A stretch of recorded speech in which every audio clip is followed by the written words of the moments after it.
26 ਜੁਲਾਈ ਨੂੰ ਦੇਸ਼ ਕਾਰਗਿਲ ਵਿਜੇ ਦਿਵਸ ਦੀ 25ਵੀਂ ਵਰ੍ਹੇਗੰਢ ਮਨਾ ਰਿਹਾ ਹੈ। ਕਾਰਗਿਲ ਵਿਜੇ ਦਿਵਸ ਭਾਰਤ ਦੇ ਫੌਜੀ ਇਤਿਹਾਸ ਦੇ ਵਿੱਚ ਇੱਕ ਸ਼ਾਨਦਾਰ ਦਿਨ ਹੈ। ਕਾਰਗਿਲ ਉਹ ਇਲਾਕਾ ਹੈ ਜਿੱਥੇ ਭਾਰਤ ਅਤੇ ਪਾਕਿਸਤਾਨ ਦੀਆਂ ਫੌਜਾਂ ਨੇ ਲੜਾਈ ਲੜੀ ਸੀ। ਇਸ ਦਿਨ ਭਾਰਤ ਫੌਜ ਨੇ ਪਾਕਿਸਤਾਨ ਵਿਰੁੱਧ ਜਿੱਤ ਦੀ ਕਹਾਣੀ ਲਿਖੀ। ਇਸ ਮੌਕੇ ਪੰਚਕੂਲਾ ਵਿਖੇ ਕਰਨਲ ਵਿਮਲ ਕੁਮਾਰ ਨੇ ਜਗਬਾਣੀ ਦੇ ਨਾਲ ਖਾਸ ਗੱਲਬਾत ਕੀਤੀ। आओ ਤੁਹਾਨੂੰ ਵੀ ਸੁਣਾਉਂਦੇ ਹਾਂ। मैंने कारगिल ऑपरेशन में 286 मीडियम रेजिमेंट वहाँ पे कमांड की है और मेरी यूनिट वहाँ पे जुलाई 98 से ही थी उस एरिया में और हमने पूरा ऑपरेशन भी वहाँ पे किया है और 2000 में हम उस सेक्टर से वापस आए हैं। आपको अभी तक तो सारा पता ही है कि किस तरीके से वहाँ पे पाकिस्तान ने इंट्रूशंस की थी और हमारे जो खाली एरियाज़ थे वहाँ पे आके उन्होंने ऑक्यूपाई कर लिया था। ये उस वक़्त एक शुरू में काफ़ी टफ़ ऑपरेशन था, लेकिन जो इंडियन आर्मी ने अपनी ताकत दिखाई, इन्फेंट्री की यूनिट्स ने आर्टिलरी के साथ आपस में अच्छे तालमेल के साथ बड़ा अच्छा फायर सपोर्ट हमने दिया और इन्फेंट्री की यूनिट्स ने इंश्योर किया कि पाकिस्तानियों को इन सब हाई पोजीशन पे जो वो 18,000-17,000 फीट के ऊपर थे उनको अच्छी तरीके से मार के वहाँ से भगाया गया। और ये ऑपरेशन इतनी मजबूती से उन्होंने ताकत के साथ किए कि अगर आप उस एरिया में जाओ और देखो तो आपको लगेगा कि एक सुपर ह्यूमन इंसान ही इतनी टफ़ टेरेन और इलाके और मौसम का ध्यान देते हुए काम कर सकते हैं। तो जितने भी वहाँ पे फायर पार आर्टिलरी ने, आपको पता है उन दिनों के अगर आप देखो तो तोपखाने ने बड़ा ज़्यादा फायर किया, डिस्ट्रक्टिव फायर किया और टारगेट्स को अच्छे तरीके से डिस्ट्रॉय किया। लेकिन इन्फेंट्री और आरटी का इतना आपस में अच्छा तालमेल था कि कई बार फायर 50-50 मीटर दूर पे भी हमारी इन्फेंट्री आई तब भी आर्टिलरी फायर दे रही थी और उतने एक्यूरेट फायर में उन्होंने अंत में जाके ये सारे ऑब्जेक्टिव कैप्चर किए और 26 जुलाई तक सारा एरिया ऑलमोस्ट क्लियर कर लिया गया था और ये सक्सेस मिली। 999 में भारत और पाकिस्तान के बीच जो कारगिल की युद्ध हुई थी उसमें हमारे वीर जवानों ने बहुत ही बहादुरी से, बहुत ही त्याग और तपस्या से, शूरता से उन्होंने बलिदान करके भारत को विजय दिलाया, पाकिस्तान को, सेना को हराया।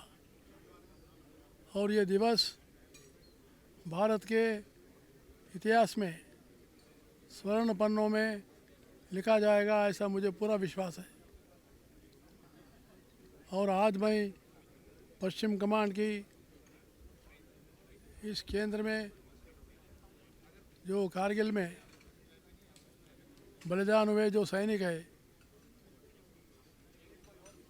हमारे देश के, भारत के जो है मातृभूमि के समर्पण के लिए जिन्होंने बलिदान हुआ, न्यौछावर किया है, वैसे सपूतों को मैं श्रद्धांजलि अर्पित करने के लिए मैं आया हूँ। और मेरे लिए मेरे जीवन में बहुत अत्यंत गर्व का भी विषय है।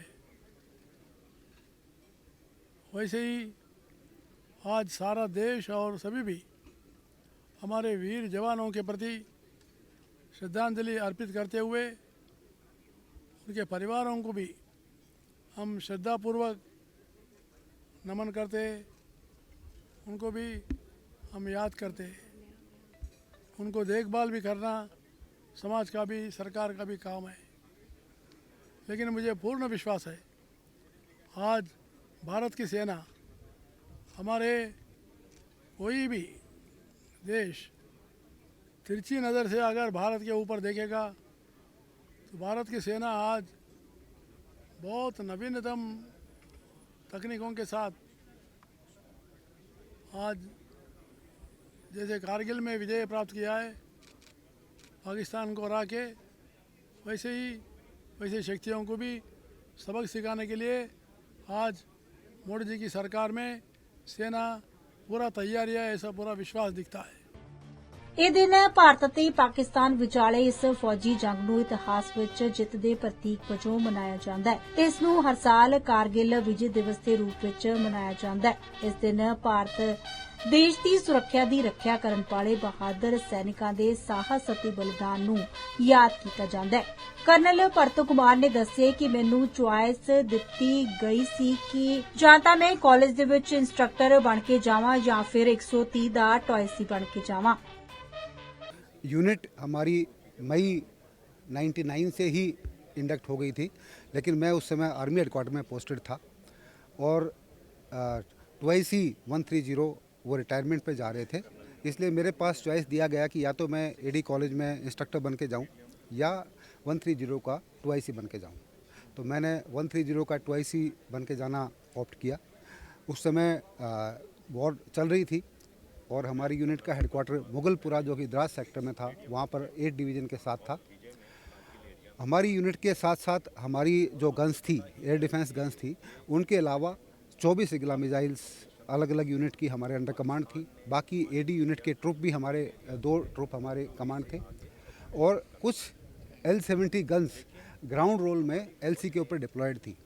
ये एक ऐसी लड़ाई थी जिसमें एयर डिफेंस को एक बहुत ही अनकन्वेंशनल रोल में इस्तेमाल किया गया, क्योंकि पहाड़ों में रडार को से इतने कामयाब नहीं होते और दुश्मन के जहाज़ों को नहीं पकड़ पाते। तो एयर डिफेंस जो यूनिट थी उसकी जो फायर पावर थी उसको अलग अलग तरीके से इस्तेमाल किया गया, क्योंकि पूरी जो आर्मी की इक्विपमेंट थी, AD गन्स, इंजीनियर इक्विपमेंट और बाकी जो थी, ये सभी ये एक वैलीज़ के साथ साथ थे। तो इतनी कंसंट्रेशन थी कि यदि दुश्मन का एक जहाज़ भी वहाँ से सॉर्टी करके बम गिरा देता तो भारत को बहुत नुकसान होता। इसलिए आर्टिलरी, एयर डिफेंस आर्टिलरी को वहाँ डिप्लॉय किया गया। काफ़ी गन्स, मिसाइल्स वहाँ पर डिप्लॉय की गई और इन सब को देखते हुए दुश्मन की किसी भी जहाज़ ने हिम्मत नहीं की वहाँ पर बम गिराने की, लेकिन वो LOC के पास तक आते थे और उनके जो UAV थे वो इंट्रूड करते थे। तो इसलिए इसको देखते हुए हमने पहाड़ों की चोटियों पे अपनी मिसाइल्स डिप्लॉय की और ताकि जैसे ही वो उनके जहाज़ आसपास आने लगते थे वो उनको वापस खदेड़ दिया जाता था।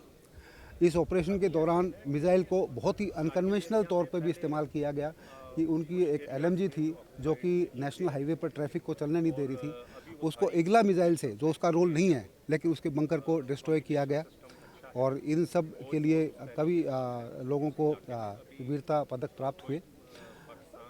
ओवरऑल जो लड़ाई का मेरा इम्प्रेशन है कि ये बहुत ही डिफ़िकल्ट लड़ाई थी, लेकिन जैसे जैसे पूरी सिचुएशन का पता चला तो पूरी आर्मी, इन्फेंट्री, आर्टिलरी कोऑर्डिनेशन के साथ लड़ाई की। एयरफोर्स का भी इसमें अहम योगदान रहा। ਤੁਹਾਨੂੰ ਇਹ ਵੀ ਦੱਸਦੇ ਕਿ ਅੱਜ ਵਿਜੇ ਕਾਰਗਿਲ ਦਿਵਸ ਦੇ ਮੌਕੇ ਤੇ ਦੇਸ਼ ਦੇ ਪ੍ਰਧਾਨ ਮੰਤਰੀ ਨਰਿੰਦਰ ਮੋਦੀ ਨੇ ਦਰਾਸ ਦੇ ਵਿੱਚ ਸ਼ਹੀਦਾਂ ਨੂੰ ਸ਼ਰਧਾਂਜਲੀ ਦਿੱਤੀ। ਇਸ ਦੌਰਾਨ ਉਹ ਕਾਰਗਿਲ ਵਾਰ ਮੈਮੋਰੀਅਲ ਪਹੁੰਚੇ ਅਤੇ 1999 ਦੇ ਵਿੱਚ ਭਾਰਤ-ਪਾਕ ਜੰਗ ਦੇ ਵਿੱਚ ਆਪਣੀਆਂ ਜਾਨਾਂ ਦੇਣ ਵਾਲੇ ਬਹਾਦਰ ਸੈਨਿਕਾਂ ਨੂੰ ਉਹਨਾਂ ਨੇ ਯਾਦ ਕੀਤਾ। ਨਿਊਜ਼ ਡੈਸਕ ਤੋਂ ਮਨਪ੍ਰੀਤ ਦੇ ਨਾਲ ਵਰੁਣ ਭੱਟ ਦੀ ਰਿਪੋਰਟ।